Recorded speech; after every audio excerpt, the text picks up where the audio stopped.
Welcome. Welcome to the lectures of CAT 2018 discussion. Now, what is the agenda of these lectures and this lecture in particular, and what will be the methodology that we will employ in this lecture? Let's see that first, then we will move on with the lecture. So, the agenda of today's lecture is to solve 2018 CAT questions, and today our target is RC question, reading comprehension question. So, we will be taking one passage from this year's CAT, that is last year's CAT, and we will be discussing that. So, how would we do that? What would be the methodology? The methodology would be very simple. I have collated all the question of a particular passage at one place. So, I will be giving you in one slide all the 5 questions from that particular passage. You will go through the roots of the questions. You will be going through that those questions once. I'll also give you the ideal time that you should take to go through the question, not more than that. Then I'll give you the passage. You'll pause the lecture and go through the passage. Again, I'll be giving you, I'll be telling you the amount of time you should take to read that particular passage. The time you shouldn't be taking more time than that. That time I would take. Whatever time you take is something that you need to note down. And after you have read the passage and identified the key points, the key ideas, the flow of the passage, I'll move on to solving the questions. So, while solving the question, I'll be giving one question at a time.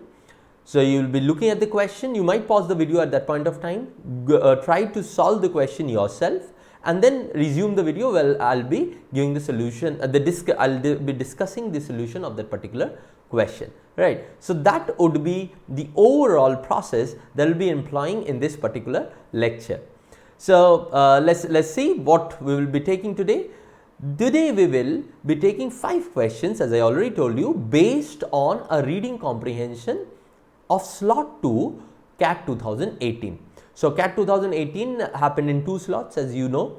First slot, the morning slot, and the second slot, the afternoon slot. So, this particular passage came in the second slot. This passage is from the genre Economics and Management. So, we will be dividing all the passages in genres so that it's easy for you to relate to the kinds of topic that you get in actual CAT, or kind of passages that you get from the areas that you get from actual CAT. So, today's RC passage is from the genre Economics and Management. So, clear with the process? I'll repeat it very fast.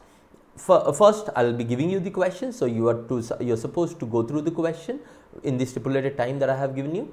Then you will be going through the passage, and then you'll be solving a question one by one and looking at the look at the discussion or the solution or discussion of the solution that I give one by one. Okay. So, let's start. The first, read the questions. You should not take more than 1 minute to read the roots of the questions. So, these are the questions. Pause the lecture for 1 minute and read the questions. Done? Very good. So, let's see see what are the questions about. In this process, we will understand the way to solve passages, the way you can minimize your time and maximize your score in passages. So, when I look at these particular questions, so let's see the first question. The first question is, what is the main idea that the author is trying to highlight in the passage?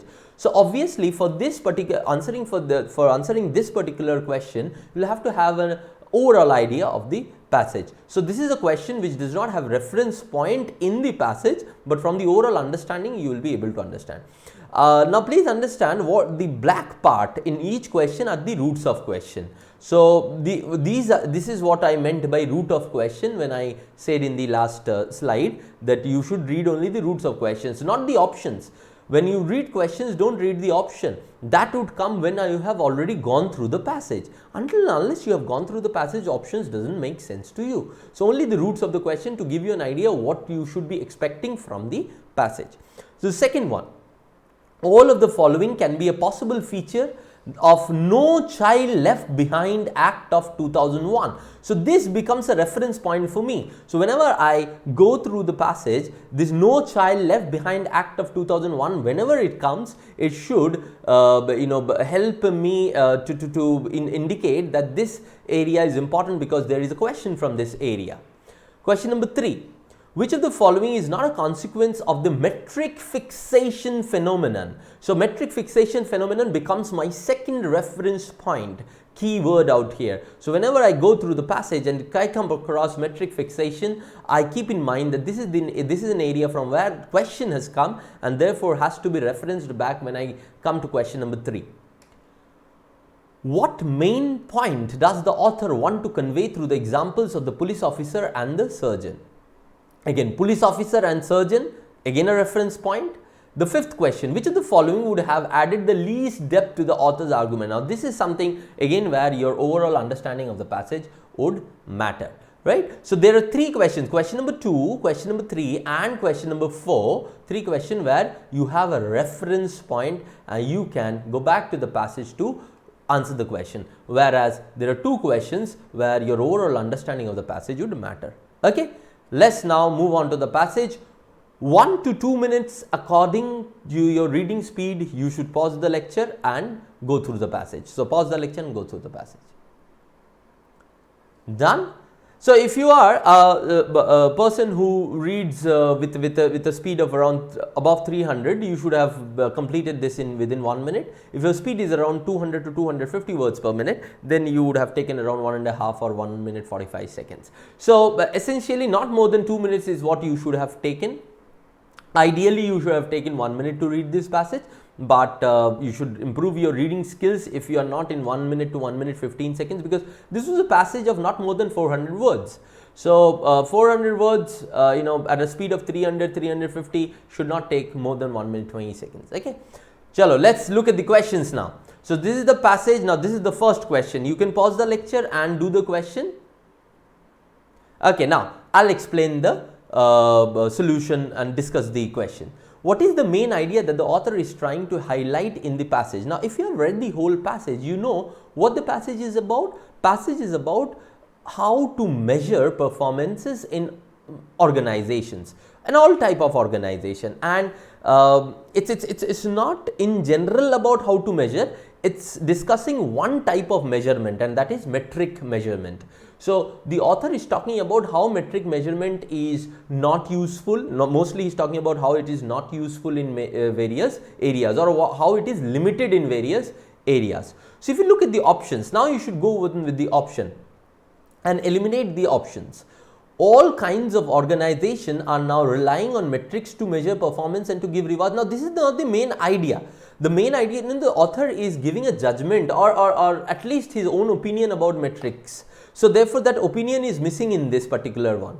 Long-term organizational goals should not be ignored for short-term measures of organization success. This is something which the author indicates, but is it the main idea? Is it something which around which the whole passage has been written, or is it one of the reasons that limitations that the author has discussed? To me, this is one of the limitations. So, we can eliminate this one, we can eliminate one. Performance measurement needs to be precise and cost effective to be useful for evaluating organizational performance. Now, this is the last point that the author has discussed in the last 2 paragraphs, but this is again another way of looking at it, or another data about metrics, not exactly around which the whole passage revolves. Evaluating performance by using measurable performance metrics may misguide organization goal. Here comes the opinion. Now, this opinion is something which the author is trying to prove by these data, the data in option 2 and option 3 and other data out there. So, this is the main idea. These are data to support it, right? So, if I am talking about main idea, this cannot be the answer, this cannot be the answer. The only answer that can be is the option 4. So, option 4 is the main idea. Got it? So, that is question number 1, option 4. Next, question number 2. Okay. So, question number 2 says what? The question number 2 says that all of the following can be a possible feature of the No Child Left Behind Act of 2001 except. So, you can take your time and solve this question. Done. Now, let us look at the solution or the how does it come. Now, this is a reference based question. So, this we can find the answer to this question somewhere from the passage, and from where of the passage? From this paragraph of the passage. Now, this paragraph is talking about the metric fixation and how it creates negative consequences, and at the end it gives the example of the No Child Left Behind Act of 2001. So, all of the possible can be a feature except, so which cannot be a feature of this No Child Left Behind Act. Now, No Child Left Behind Act is an act which we can infer that it is closely related to the metric system. So, anything that is measurable is good for this particular act, right. So, standardized test scores can be critical in determining a student's educational future. Yes, this is measurable. Standardized test scores are measurable objective criteria. So, this would be a part of No Child Left Behind Act. Yes. Second, the focus is more on test taking skills than on higher order thinking and problem solving. Now, this is also one of the areas which the author hints at. So, if you look at it, that the best known example is teaching to the test, a widespread phenomenon that distorted education since the adoption of No Child Left Behind Act. So, this can be one of the feature of No Child Left Behind Act, that we don't teach or we are not testing their problem solving ability rather than test taking abilities.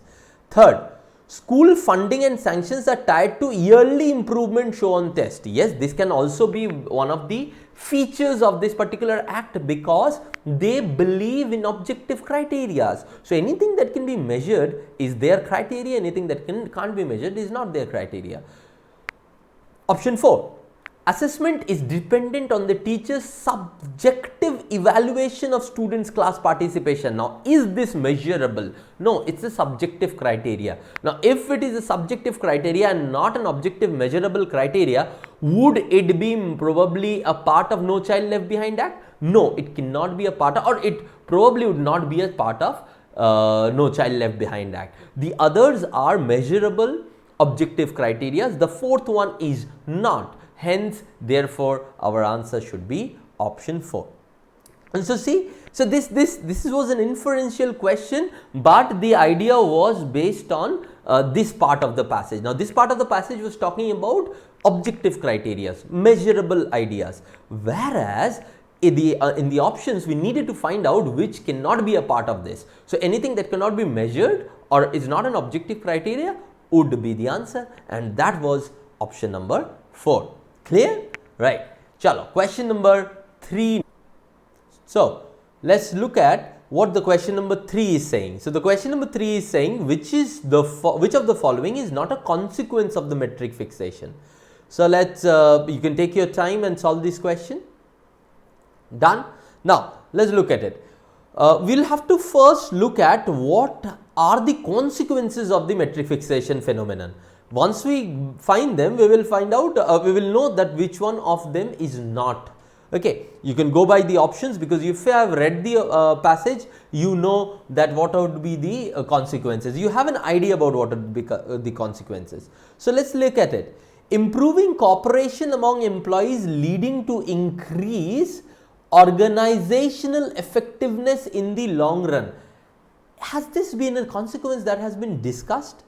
We haven't found it. So, I will keep this option open. So, this might be one of the options which is not a consequence of metric fixation, and move on to the next one. Short term orientation induced by frequent measurement of performance. Yes, this has been discussed. See here, short terminism is another negative. So, this is one of the consequences that has been discussed. Second, find a way to show better results without actually improving performance. This is what gaming is, right? The most dramatic negative effect is propensities to incentivize gaming. The surgeon, the policeman, all of them would not take cases where they would fail. Last, deviating from organizationally important objectives to measurable yet less important objective. Now, this is what has been said in here, where performance is judged by a few measures, people focus on satisfying those measures, often at the expense of other more important organizational goal. So these three, option number 2, option number 3 and option number 4 has been discussed as consequences in this particular passage, but not option number 1, right? But not option number 1. Even if you have identified the overall flow and the tone of the passage that the author is discussing, the author is not in support of metric system. So then also you could have understood that only option 1 can qualify as the answer, because it talks positives about metric fixation system, whereas author has not given positives about metric fixation system. As a matter of fact, he is talking about the negatives of metric fixation system, right? So in both of these ways you could have answered this question. So the answer is option 1. It's not a consequence of metric fixation phenomenon. So let's move on to question number 4. What main point does the author want to convey through the examples of the police officer and the surgeon? So take your time and solve this question. Done? Now let's look at it. What main point does the author? Now this is where the policeman and the surgeon was. So if you look at this, if the rate of major crimes in a district becomes metric according to which police officers are promoted, then some officers will respond by not recording crimes on downgrading the major offences. Or take the case of surgeon would not operate on patients with more complex problem. So what they are doing, they are gaming the system. So what is the main point that the author is trying to make? Let's see. Some professionals are likely to be significantly influenced by the design of performance management system. Maybe, but that's what he is saying. It's not the main point that he is trying to make. The main point he is trying to make is that not that police officers and surgeons are influenced, but they would go one step ahead and game the system, right? So being influenced is still acceptable, but gaming the system is not right, it's wrong. So 1 is correct, but the intensity is missing in 1, but still I'll keep it. If there is no other better option, then we'll take 1. Metrics linked rewards may encourage unethical behavior among some professionals. Now, what the doctor or the surgeon and the policeman is doing out in this paragraph is definitely unethical, can be qualified as unethical, can be qualified as something which is not right. So, therefore, this is much better option than 1. 2 is a much better option than 1. So, obviously, between 2 and 1, I will go with 2. Let's move on with 3. The action of police officers and surgeons have a significant impact on the society. But that's not the main idea that the author is trying to portray through this. The author is trying to portray how police officers and surgeons would become the perpetrator of unethical behavior if this system is taken very, very seriously. So this is eliminated, irrelevant. Critical public roles should not be evaluated on metric based performance system. Now this is also outside the scope. We have talked about 2 things, but not about public roles in general. So this is not as relevant as option 2. So therefore your answer should be option 2. Clear, right? So in every question, even if I am for the most part sure about what is going to be the answer, I am going through all the options and convincing myself of why they are not the answer. What's the reason? Obviously, one of the reason is that I am explaining to you, so you should know why the others are not the answer, so that it's clear in your mind that why only option 2 could have been the answer. Secondly, if you inculcate this habit as a process, the going through the option and finding out the most important option or the best option out there, then automatically your ability to be more accurate in your exam improves a lot. So what happens in exams like CAT is that we are not sure about our answer. And why we are not sure about our answer? Because we are only trying to find out the answers from the passage. From the passage, trying to find out the answer is one good way, but apart from that, in addition to that, you'll also have to compare the options and zero in on the most appropriate option out of those 4 options. Okay, so both these activities together gives you more accuracy. Got it? So let's move on to the last question now. Okay, so let's see this. this was one of the most interesting questions in the whole of verbal ability and reading comprehension section. Of this particular passage, this was definitely one of the good questions, one of the better questions, but of not only this passage, but of the whole VARC section. Let's look at it. Which of the following would have added least depth? So, which would support, give arguments or give data which would support the argument, but in a very very minimal manner, So, that can be one of the meaning of this, or the second meaning of that would be which one of this would weaken the author's argument, right.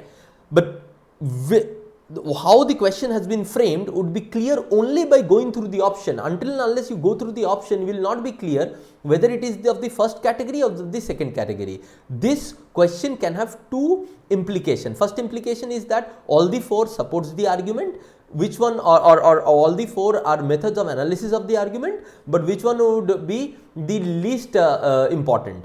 And the second is which out of these weakens the argument. So, either it would be of this implication, either it would be of this implication. How do we know? We will know from the option. Let us see. The first option, an analysis of the reasons why metric fixation is becoming popular despite its drawback. So, it's analyzing the whole of metric system as such, right, and what are the advantages of metric system. So, what will happen if we analyze that? Definitely we will give data which would be more than what the data has been given in here. We have got three data out here, sort of gaming and gaming, and then there is organization goals are ignored and short termism. Maybe there would be some more positives rather than this. There will be more positives of it, which is making this one. So, this is something that, or there may be more negatives also. So, this is something that would give you more data. Okay, a general analysis, more real life illustration of consequences of employees and professional gaining metric based performance system. Now, this is additional data to an argument that has been already presented. This is additional data. We have already given data about surgeon and police officer. Some more we would give. So, yes, it adds steam to the argument, but it is not doing something new. A comparative case study of metrics and non-metric based evaluation, a comparative study between one and the other, and its impact on the main goal of an organization. Now, this activity has the capability of giving new data just like this activity, and more in a more general way, because here we were only analyzing the reasons of why metric fixation is giving